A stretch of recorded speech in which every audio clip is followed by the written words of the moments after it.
Baghdad, 1959. A 22-year-old man stands in the shadows. His hands are tense, waiting for the moment of destiny. He has one mission: assassinate the Prime Minister of Iraq.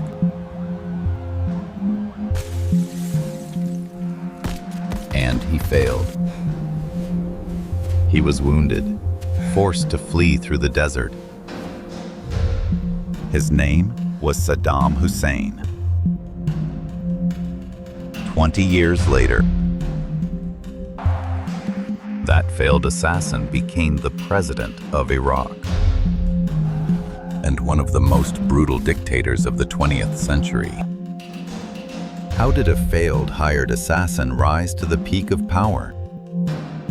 The answer begins in a poor village on the banks of the Tigris River. The year was 1937. Saddam Hussein was born into a poor peasant family. His father disappeared before he was born. His mother fell into deep depression. The child was named Saddam, meaning one who confronts. His mother couldn't care for him. Saddam was sent away at age 3. When he returned, a strict stepfather was waiting. Saddam's childhood was filled with hardship. The boy was forced to herd sheep, forbidden from attending school. Night after night, he had to find ways to survive. The village children shunned him. But in that boy's eyes, there was already determination. One day, everything would change. At age 10, Saddam ran away from home. He fled to Baghdad, to his uncle Khairallah Talfa's house. Khairallah was a former military officer with extreme nationalist views. He raised Saddam on political books and ideology. For Saddam, this was the father he never had. Khairallah taught Saddam about the Arab world. The boy listened, learned, and remembered everything. Khairallah gave Saddam precious books. That was the beginning of a journey. Get the students clear of the area. We need At immediate school, assistance over Saddam here. began to show his true nature. And the road ahead would never be peaceful again. At age 20, Saddam joined the Ba'ath Party. Their idol was Nasser, the hero of Arab nationalism. Saddam spent his time reading and contemplating the future.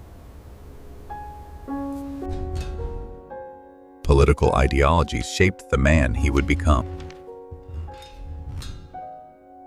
Here is the tyrant. And then he was given a special mission.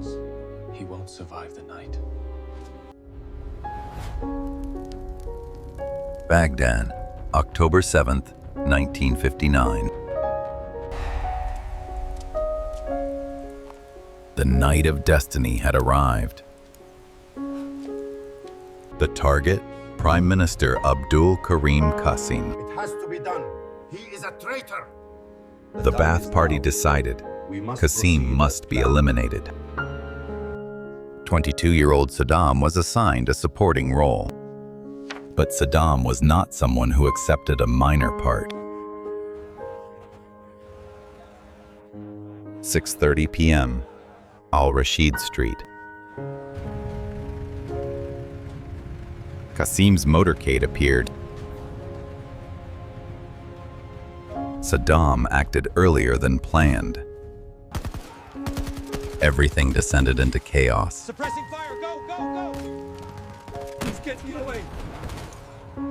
Qasim survived. Failed! The mission failed. Damn it! Saddam fell, his leg wounded.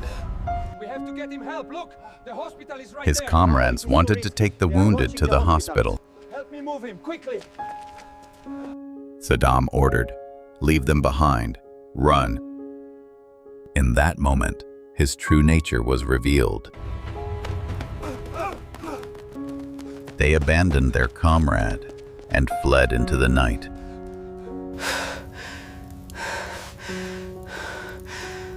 Saddam treated his own wound, hiding from place to place, from city to city, finally crossing the desert to Syria, then to Cairo, Egypt. There, Saddam studied law and waited for opportunity. He established important connections.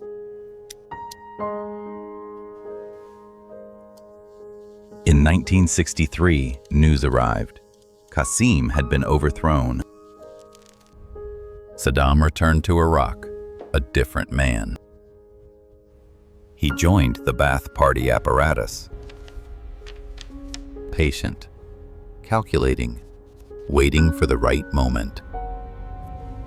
In 1966, Saddam continued moving forward. Very well. He allied with Ahmed Hassan al-Bakr. In July 1968, the Ba'ath Party took control of Iraq. Saddam became vice president, but in reality, he held all the power. For the next 11 years, Saddam built his empire. July 22, 1979. President al-Bakr announced his resignation for health reasons. Saddam Hussein officially became the president of Iraq. Immediately, he called a special meeting. He announced he had discovered a conspiracy. The names of 68 people were read aloud. One by one, they were taken out of the hall.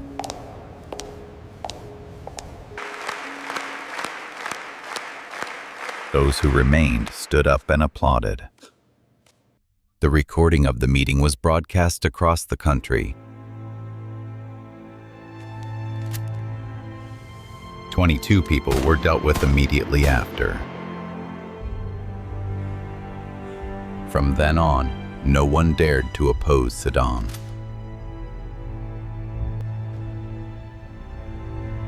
Everyone became complicit. Saddam Hussein was now the absolute ruler. His image appeared everywhere. In every home, every street corner, every building. Saddam even had a special Quran written.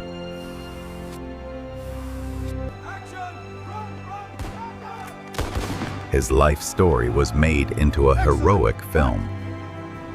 Everything looks good, Uncle. But it must be acknowledged, Saddam modernized Iraq. Repeat after me. Free hospitals, new schools, highways. Education is the path to modernization. Oil was nationalized. Wealth poured in. But behind the development was darkness. In 1980, Saddam launched war against Iran. It lasted 8 years. In 1988, the Halabja tragedy struck the Kurdish people. Abu Ghraib prison became a symbol of fear. Thousands disappeared without a trace. Even Saddam's own sons-in-law were not spared. In 1996, they were dealt with just days after returning to Iraq. In August 1990, Saddam invaded Kuwait. Kuwait's oil wells burned, filling the sky with smoke. A US-led coalition responded. Saddam declared on television that Iraq had won. But in reality, the country was crippled by sanctions. In March 2003, American forces attacked Iraq.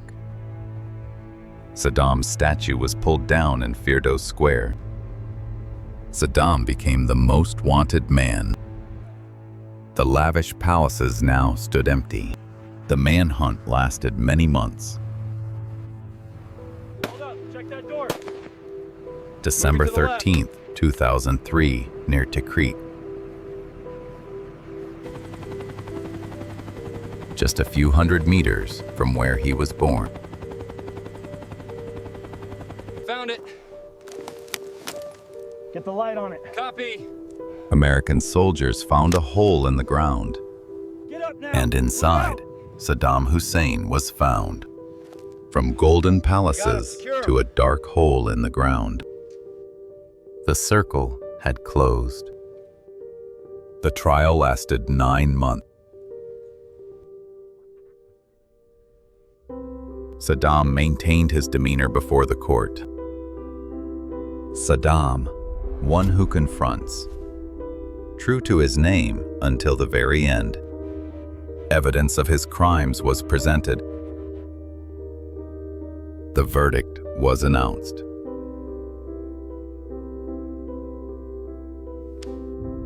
December 30th, 2006. Dawn broke over Baghdad. Saddam Hussein faced his final fate. He refused the blindfold. His last words echoed. And then it was all over. Saddam was buried in Al-Auja, just 3 kilometers from where he was captured. Just a few hundred meters from where he was born.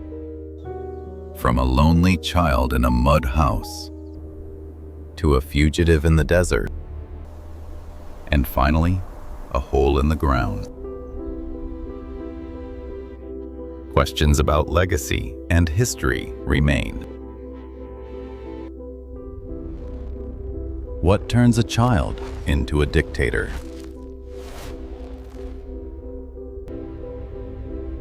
Circumstances or human nature?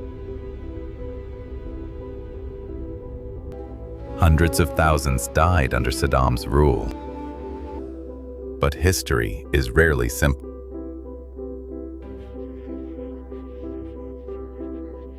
Everyone sees Saddam differently. The palaces now stand empty. Power is only temporary. Iraq today is rebuilding. A new generation is growing up. What remains are just artifacts in museums. We look into history, and history looks back at us.